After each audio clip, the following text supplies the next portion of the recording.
नमस्कार साथियों, राम राम सभी को।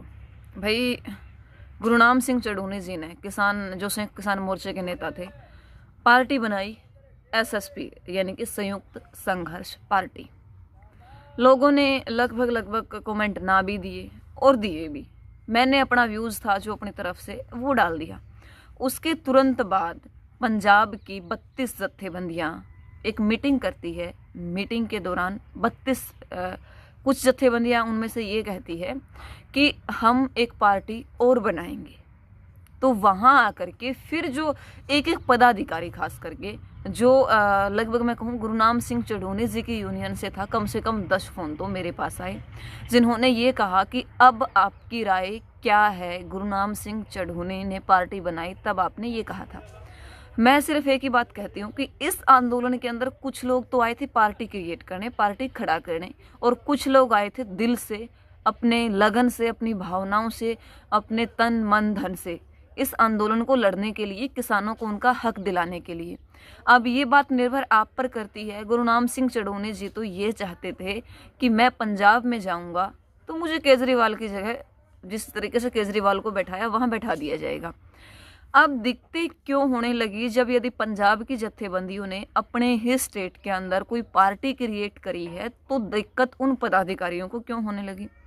उनका तो ये मतलब पहला हक बनता है, उनसे तो ये सलाह लेने चाहिए थी कि भाई हम ऐसा कर रहे हैं आपके राज्य में, आप क्या कहते हैं। सभी साझी मिल करके जब वो एक पार्टी, 2 पार्टी की बजाय एक पार्टी बनती तो भी कुछ न कुछ अच्छा होता। अब इन चीज़ों को लेकर के गुरुनाम सिंह चढ़ूनी भी 32 जत्थेबंदियों के पास फ़ोन जाते हैं, लेकिन वो उठाते हैं या नहीं उठाते, या फिर उनका फ़ोन आगे आगे उठाने वाले बहुत होंगे। अब इन चीज़ों का जवाब ज़मीनी स्तर पर तो हम जैसे लोगों को देना पड़ता है। रही बात आंदोलन ही, मैं कहूँगी व्यवस्था परिवर्तन कर सकते हैं। आंदोलन ही देश की जो दशा है और दिशा है उसको बदल सकते हैं। यदि पार्टियां और यदि शासन देश की व्यवस्था बदलता तो हमारा देश सन 1947 में आज़ाद हो गया था, और उसके बाद जब हमारी लोकतांत्रिक व्यवस्था आई और उसके बाद जब इलेक्शन सिस्टम आया तो हमारे देश के प्रथम प्रधानमंत्री बने, तब से लेकर आज तक हमने क्या पाया है यदि हम उसका मूल्यांकन करके देखने लग जाए ना, तो सत्ताधारी पार्टी और विपक्षी पार्टियां एक दूसरे पर आरोप और प्रत्यारोप लगाने की बजाय कुछ नहीं कर सकती। समय समय पर ऐसे आंदोलन उठे हैं जिसने सरकार को चिताया, जिसने सरकार को जगाया है, और उन आंदोलनों के लोग ही सरकार जो व्यवस्था परिवर्तन है वो कर सकते हैं। खैर, ये चीज़ एक अलग चीज़ है, अलग बात है।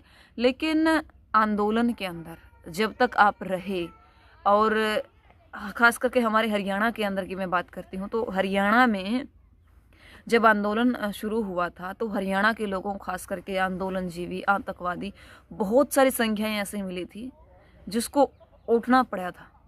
और आज जो लोग ये कहते हैं ना कि किसान का बेटा यदि संसद में बैठ जाए, एक किसान यदि संसद में बैठ जाए तो बहुत सारे मुद्दों का हल कर सकता है। भाई, मुद्दों का हल तो पंजाब की जत्थेबंदियां भी अपने राज्य में बेहतर कर सकती है, दूसरे स्टेट के लोगों से अपने स्टेट के अंदर बहुत ही बेहतर कर सकती है।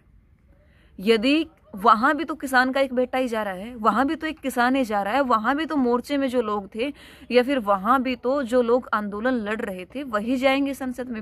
और इससे बेहतर क्या होगा कि उस एरिया का लोग यदि संसद में जाएगा, विधानसभा के अंदर जाकर के बैठेगा, वो वहाँ के मुद्दों को आप लोगों से अच्छे से समझता है।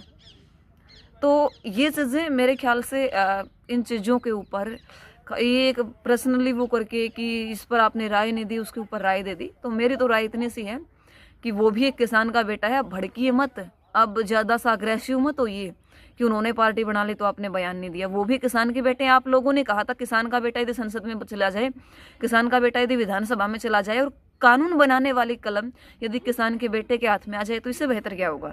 तो उन 32 जत्थेबंदियों के लोग भी तो किसान के बेटा बेटी होंगे, वो भी तो किसान होंगे।